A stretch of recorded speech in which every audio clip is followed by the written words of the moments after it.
please remain seated at all times, keeping your arms and your legs, and especially your heads inside the rail car. And for the safety of our younger riders, please place them towards the center of the rows. And if that's not possible, make sure they're held or easily within your reach. And please refrain from eating or drinking anything but water while you're on your railroad adventure. And I'm Conductor Sue, and I'll be with you on your journey.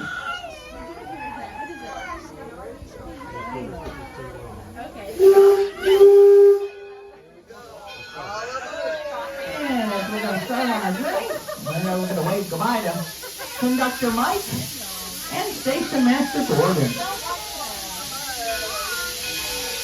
Everybody's doing a good job today. We're running slowly still.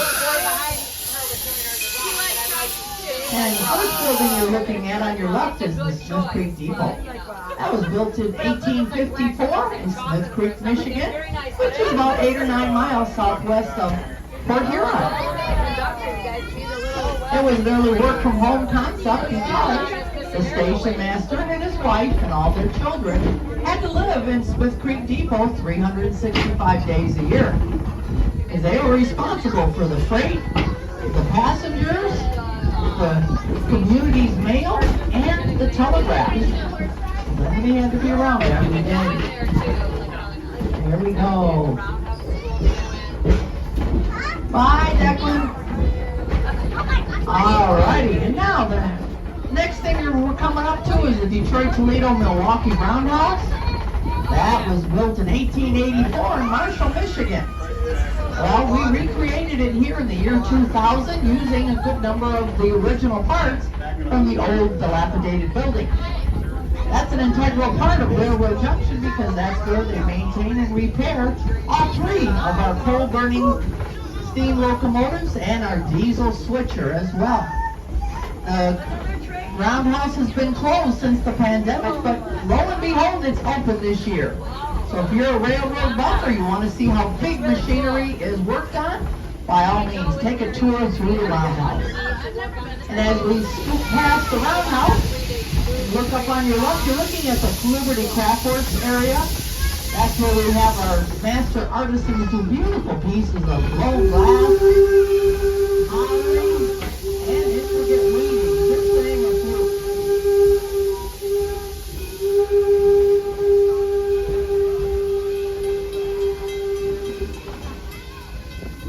And now we're coming up to the Firestone Farm, the larger of our 2 working farms.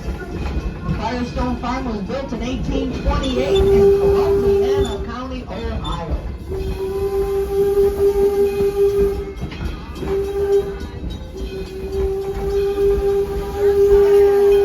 Firestone Farm was the birthplace of Harvey Firestone.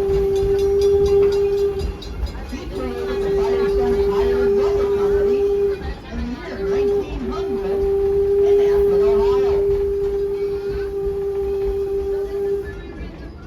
Harvey Firestone was good friends with Henry Ford, and I'm sure he supplied him with a lot of tires for his automobiles.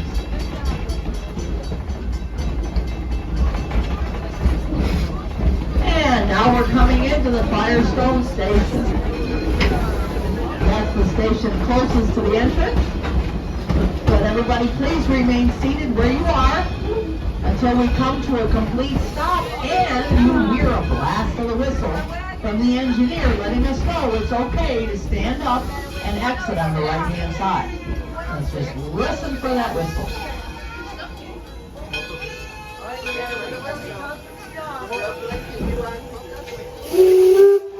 Railroad today. For your safety, please remain seated at all times, keeping your arms, your legs, and especially your head inside the rail car. And for the safety of our younger riders, please place them to the center of the rows, and if that's not possible, make sure they're held or easily within your reach. And please refrain from eating or drinking anything but water while you're on your railroad adventure. And my name is Conductor Sue, and I'll be with you on your journey.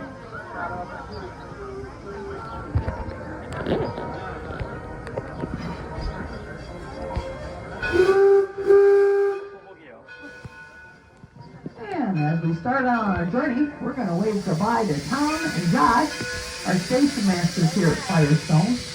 We're doing a good job getting in and out on time. Railroads always have to run on time. We all have to get all of our runs in every day. As we cross the intersection, we take down the street to the left, you're going to see a big red barn. That's the William D. Ford barn. That's where we maintain and care for our hard-working horses. And right across the street from that is the loading dock for the Model Ts. There you can get a ride on an authentic Model T from the years 1914 to 1927. And then, as we round the corner, you're going to be looking at the White Farmhouse, which was the birthplace of Henry Ford. Henry Ford was born in that White Farmhouse on July 2nd, 1863.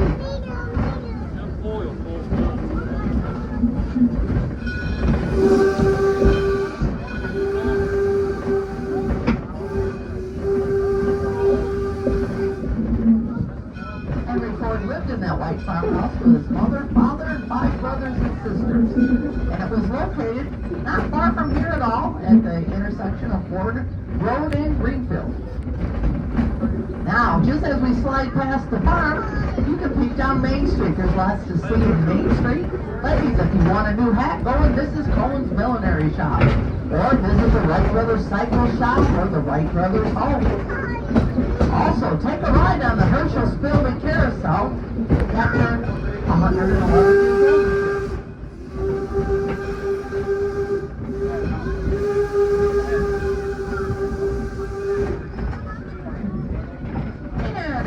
In the curve here, you'll see a cluster of buildings behind a white picket fence, and that happens to be Thomas Edison's Menlo Park Lab complex. That was the first research and development lab in the United States, and it was built in 1867 in New Jersey. Hundreds of good patents and inventions were created here, such as the phonograph, the microphone, or incandescent light bulb. And on the left side, you're seeing a bright yellow building. That's Sarah Jordan's boarding house. That's where the Menlo Park unmarried people took their room to board. And the first house fire is for the electric light.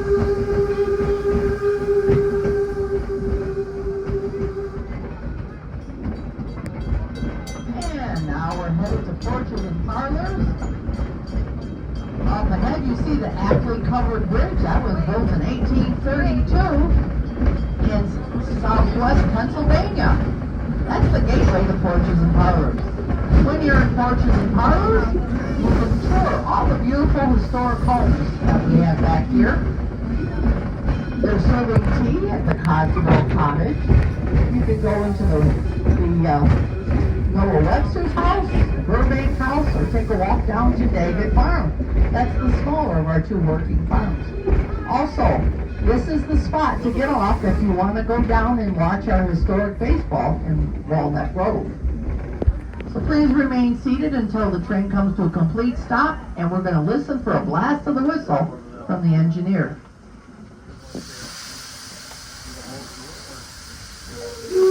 Village Railroad.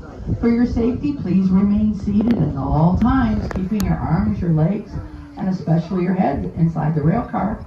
And for the safety of our younger riders, please place them to the center of the rows. And if that's not possible, make sure they're held or easily within your reach. And please refrain from eating or drinking anything but water while you're on your railroad adventure. My name is Conductor Sue, and I'll be with you on your journey.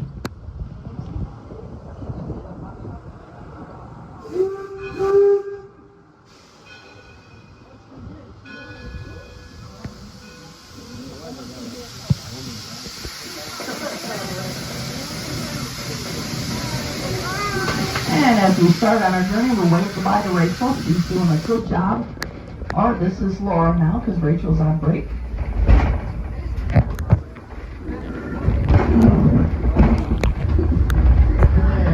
See you on the flip side. And then the white building you're looking at there is the Susquehanna Plantation. That was a very successful 700-acre plantation that we got from St. Mary's County, Maryland. It was built in the 1830s and made a good living because they sold good cash crops like corn, wheat, and lots of tobacco.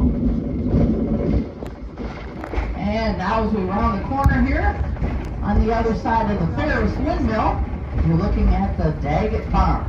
That's the smaller of our two working farms. It's a pre-revolutionary farm. It was built in 1754, and we acquired it from Andover, Connecticut. We have wonderful presenters in that building every day, and they would be glad to tell you how life was back in the 1750s.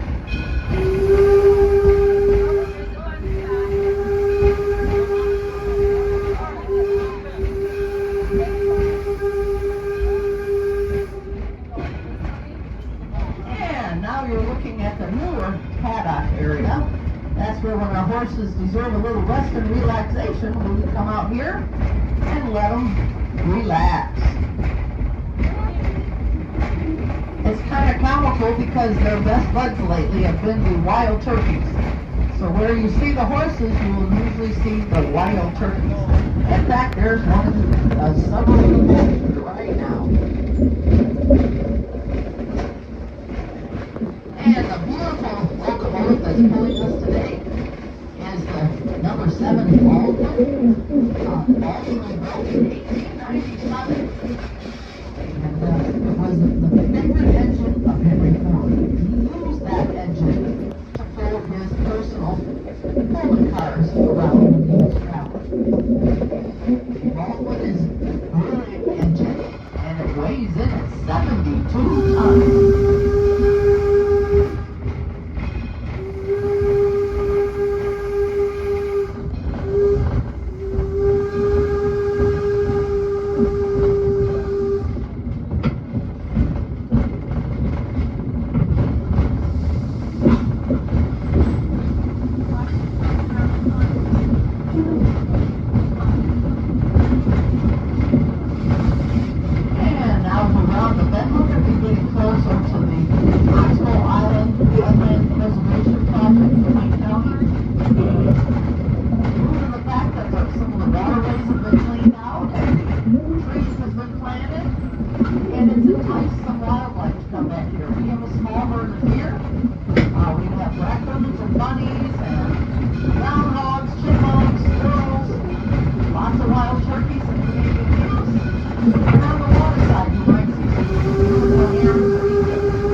Charter school, and it costs nothing to attend, but you have to be entered in a lottery to see if you'll be one of the chosen. We have Terry House for 10th, 11th, and 12th graders. We have 9th graders as well, but they have their classrooms in the museum. As we're around the bend here, you're looking at 3 attached Coleman rail cars, and that happens to be the classroom for the senior students.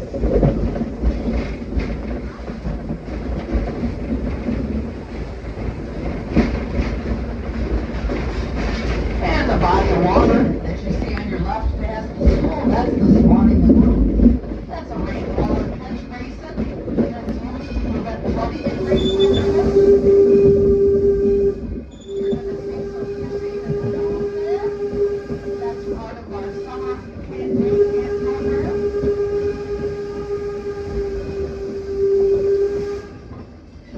In our summer day camp program, the older students, the older campers get to take a nice canoe ride around the Swanee Lagoon with their counselor. So there's also a big turtle in the Swanee Lagoon. Henry Ford released a small snapping turtle in 1929, and his name was Godzilla, and he's still there. But instead of being the size of your hand, he's more the size of a garbage can. He's very big. Off the hill past the Stone Gate House is the Martha Mary Chapel, and that was built here by Henry Ford around his mother and mother-in-law, Martha and Mary. Very popular wedding venue. And then you're looking at the green building. That's the Taste of History. That's a delicious cafeteria-style restaurant that serves food on the menu created by recipes from some of our historic homes.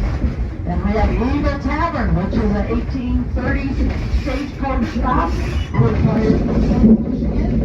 And we recreate that experience every day. You can go in there and eat under candlelight. People in period clothing serving you food from, and the menus have been built in the 1830s and the 1850s. And the menu does change because they had to do so because of what wasn't available to cook with throughout the year. Now we're going to the Smith Creek Station. That's the station closest to the carousel, the playground, the Model T's, our roundhouse, and the many bathrooms. So please remain seated where you are until we come to a complete stop. And we're going to listen for a blast of the whistle. That'll let us know it's safe to stand up and exit on the left.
Miles southwest of Fort Hill, and that's where the station is. And his wife and all their children live 360 days a year, taking care of the passengers, the freight, community's mail, and the telegraph. And you're looking at the Detroit Central Market, was in 1861.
that blast of the whistle, meaning the airbrake is set, and then I'll give you the go-ahead and exit on the left side only. Don't forget that wristband or ticket gets you on and off the train all day long here at the village. Okay, the train's still moving, so let's wait for that whistle, everybody.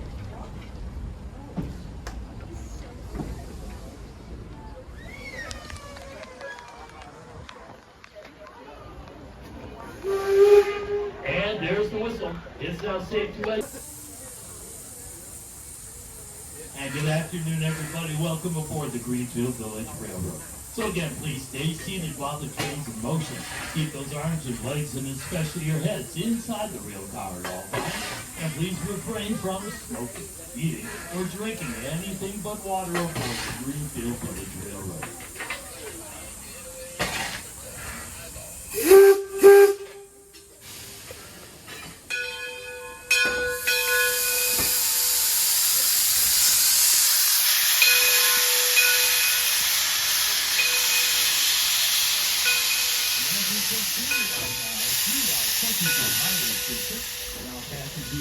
Susquehanna Plantation, built in 1825 in St. Mary's County, Maryland.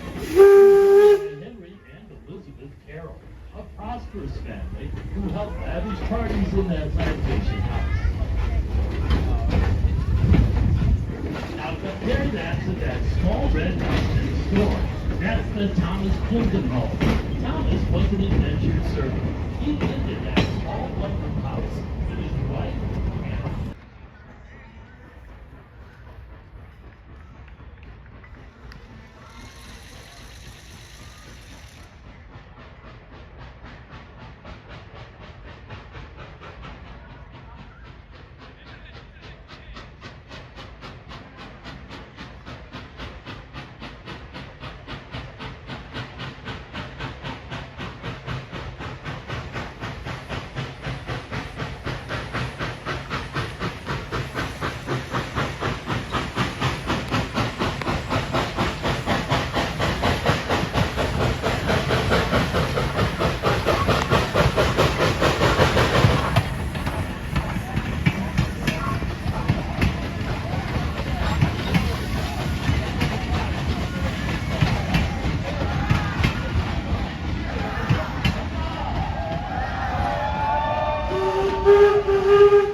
And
now we are coming into the Firestone.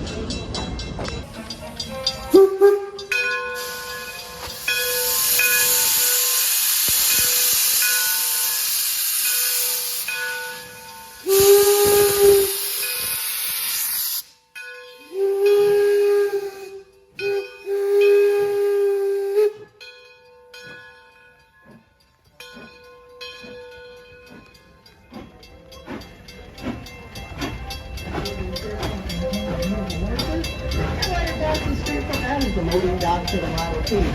There you can get a ride on an authentic Model T from the years 1914 to 1927. And as we slowly round the bend here, you're looking at that white farmhouse. Well, that was the birthplace of Henry Ford. Henry Ford was born in that house